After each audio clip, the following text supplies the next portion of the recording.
नमस्कार दोस्तों, मैं डॉक्टर शिखा पवार। आज हम बात करेंगे कि आपको कोविड अगर कोरोना पॉजिटिव हो जाते हैं तो आपको अपने आप को कितने दिन तक आइसोलेट करना है और जो आपके कॉन्टैक्ट्स हैं उनको कितने दिन तक क्वारंटाइन करना है। देखिए, सबसे पहले तो आइसोलेशन और क्वारंटीन में फ़र्क समझें। जो लोग कोरोना पॉजिटिव हैं वो लोग आइसोलेशन में जाएंगे और जो ये कोरोना पॉजिटिव के साथ में इनके कॉन्टैक्ट में आए हैं वो लोग क्वारंटीन में जाएंगे।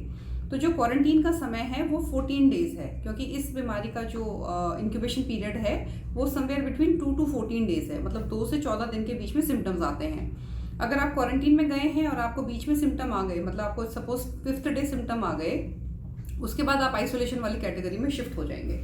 अब देखते हैं जो आइसोलेशन वाली कैटेगरी में लोग हैं उनको क्या करना है। अगर आप माइल्ड केस हैं और आपको 2 दिन में जैसे बुखार आके ठीक हो गया और उसके बाद अगर आपको 3 दिन तक बुखार नहीं आता है और आप सिम्टम फ्री रहते हैं, तो इसका मतलब है अब आप बहुत ज़्यादा इन्फेक्शन नहीं फैला सकते।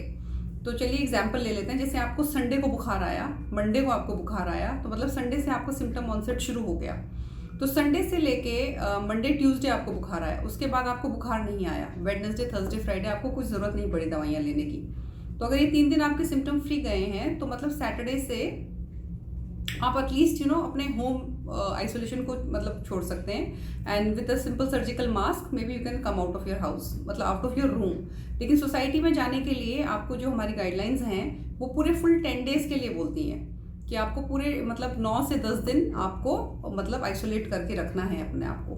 अगर आपको संडे को सिम्टम आया तो वो डे 1 है, वहाँ से आप 10 डेज काउंट कर लीजिए और 10 दिन के लिए आप अपने आप को कम्प्लीटली आइसोलेट कर लीजिए।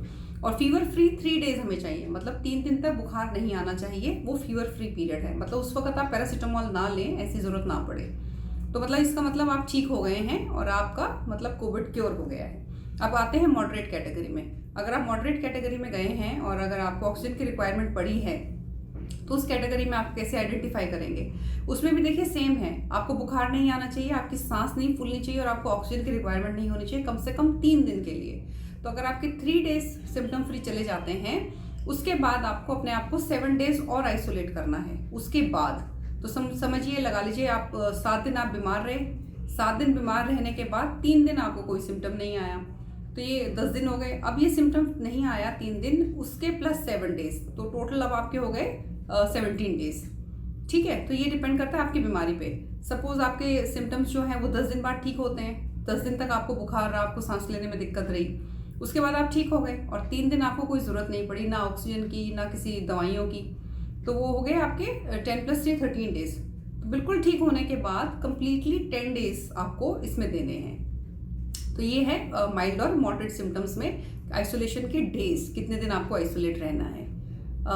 बट आई होप कि इसके बाद भी लोग ना डरते रहते हैं कि लोग इनका RT-PCR कराना है या नहीं कराना है। तो देखिए, माइल्ड और मॉडरेट कैटेगरी के सिम्टम्स में हम RT-PCR कराने की सलाह नहीं देते हैं, क्योंकि RT-PCR जो टेस्ट है ये पाया गया है कि ये डेड वायरस के फ्रेगमेंट्स को भी कैच कर लेता है। तो टेस्ट आपको हो सकता है लंबे समय तक पॉजिटिव आता रहे। बट हाँ, अगर आपने अपना आइसोलेशन ठीक से निभा लिया है, माइल्ड कैटेगरी में स्टार्टिंग से लेके एंड तक 10 डेज, मॉडरेट कैटेगरी में सिम्टम्स खत्म होने के बाद से 10 डेज, तो आप मतलब किसी को इन्फेक्शन नहीं दे सकते हैं। सो आप निश्चित होकर अपना आइसोलेशन उस वक्त छोड़ सकते हैं। This is according to the our ministry of health guidelines. But anyways, मैं तो कहूँगी बाहर ना निकलें और इतना इन्फेक्शन ना लें कि आपको ये सब करने की ज़रूरत पड़े। So stay home and stay safe and that's what I would like to say, please. Namaskar.